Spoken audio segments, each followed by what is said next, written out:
মানে ধর্মের অপপ্রচার না হলে তাদের রাজনীতি হয় না, তাদের পেটের ভাত হজম হয় না। এখানেও লিখেছে মৌলবাদ।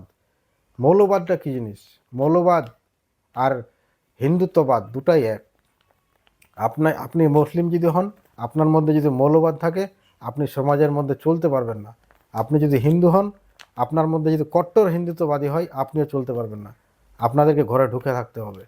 আপনারা যখনই রাস্তায় হাঁটবেন, একজন মৌলবাদ, একজন কট্টর হিন্দুত্ববাদ যদি রাস্তায় হাঁটে, তাদের মধ্যে যদি দেখা হয়ে যায়, এটা আমি গ্যারেন্টি দিয়ে বলতে পারি, তাদের মধ্যে ঝগড়া, মারামারি, ঝামেলা সৃষ্টি হবেই।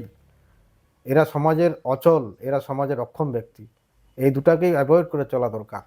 এদেরকে রাজনীতির মাঠে আনলে এরা দাঙ্গা ছাড়া কিছু করতে পারবে না, সেটা মুসলিমই হোক বা হিন্দুই হোক। এখানে কিন্তু হিন্দুর কথা লেখেনি, তারা লিখেছে মৌলবাদ।